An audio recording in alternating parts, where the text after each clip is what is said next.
ശക്തമായ പോരാട്ടം തന്നെ കണ്ണൂരിൽ നടക്കും.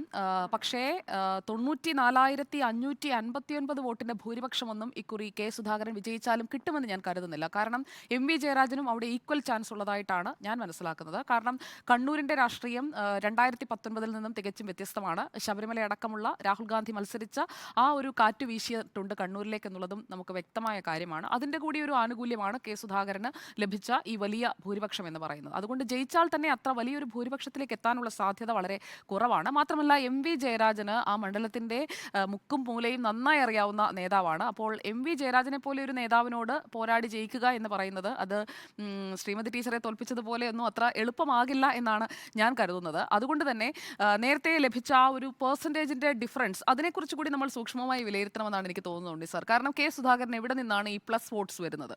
ആ പ്ലസ് വോട്ട്സ് വരുന്ന ഒരു പ്രത്യേക കേന്ദ്രമുണ്ട്. ആ പ്ലസ് വോട്ട്സ് എന്ന് പറയുന്നതാണ് കെ സുധാകരൻ എപ്പോഴും അദ്ദേഹത്തിന്റെ തന്നെ ഒരു ബാങ്ക് ബാലൻസ് പോലെ വെച്ചുകൊണ്ടിരിക്കുന്നത്. ആ വോട്ടുകൾ ഇക്കുറി കെ സുധാകരന് കിട്ടാതിരിക്കുകയാണെങ്കിൽ ആ പ്ലസ് വോട്ട്സ് വരുന്നത്, അതായത് ബി.ജെ.പിയിലേക്ക് സ്വാഭാവികമായി പോകേണ്ട വോട്ടുകൾ വഴിമാറി ഇപ്പുറത്തേക്ക് വരുന്നതാണ് കെ സുധാകരനെ തുണയ്ക്കുന്നത് എന്നുള്ളത് ഒരു യാഥാർത്ഥ്യമാണ്.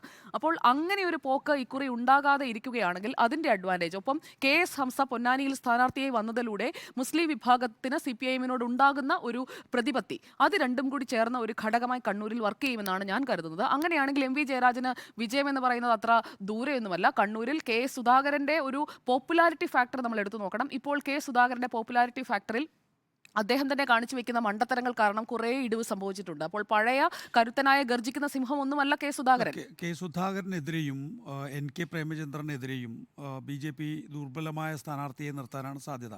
നേരത്തെ കുമ്മനത്തിൻ്റെ പേരാണ് കൊല്ലത്ത് കേട്ടിരുന്നത്. ഇപ്പോൾ അവിടുത്തെ ജില്ലാ പ്രസിഡന്റിൻ്റെ പേരാണല്ലോ നമ്മൾ കേൾക്കുന്നത്. എന്ന് പറയുന്ന പോലെ കെ സുധാകരൻ്റെ കാര്യത്തിനകത്ത് നമ്മൾ കണ്ണൂരിൽ ആരാ മത്സരിപ്പിക്കുക എന്നുള്ളതിനെ കുറിച്ച് ഒരു വ്യക്തത ഇപ്പോഴും നമുക്കില്ല, അല്ലേ? ഇല്ല, കണ്ണൂരിൽ CK പത്മനാഭൻ മത്സരിച്ചിട്ട് പോലും 7% വോട്ടാണ്. CK പത്മനാഭൻ അവിടെ BJP അണികളിൽ ഇപ്പോൾ ഇല്ല.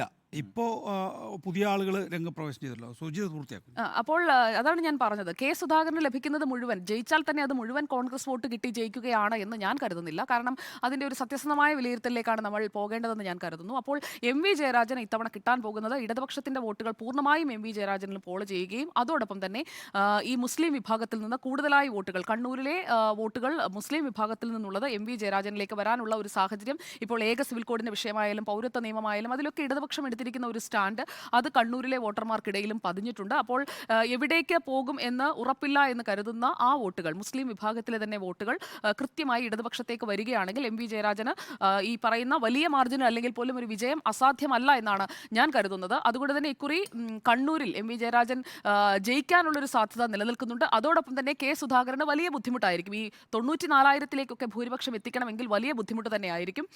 അല്ലെങ്കിൽ ആ തരത്തിലുള്ള ഒരു രണ്ട് കക്ഷികൾ മാത്രം മത്സരിക്കുന്ന തരത്തിലേക്ക് തീരെ ദുർബലമായ ഒരു സ്ഥാനാർത്ഥിയെ NDA അവിടെ നിർത്തിയാൽ മാത്രമേ കെ സുധാകരൻ ഈ വലിയ ഭൂരിപക്ഷത്തിലേക്ക് എത്താൻ കഴിയൂ. അപ്പോഴും കെ സുധാകരൻ ജയിക്കുന്നത് ഈ BJP-യുടെ വോട്ടുകൾ അവിടേക്ക് എത്തുന്നു എന്ന ആരോപണത്തിന് ബലം പകരുന്ന രീതിയിൽ തന്നെയായിരിക്കും. അതുകൊണ്ട് അങ്ങനെ ഒരു സാഹചര്യം ഇത്തവണ ഉണ്ടാകുമോ എന്നത് അവിടുത്തെ NDA സ്ഥാനാർത്ഥി ആരാണെന്ന് നമുക്കറിയില്ല. ഇതുവരെ പ്രഖ്യാപിച്ചിട്ടില്ല ഒരു മണ്ഡലത്തിലും.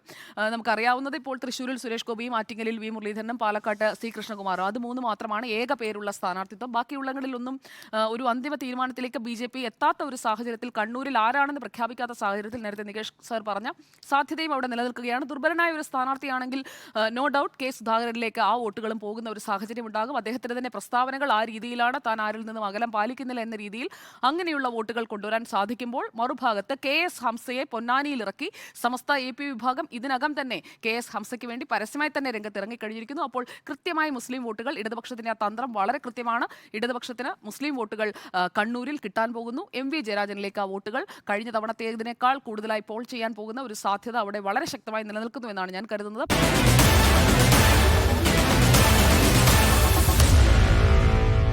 Meet the editors.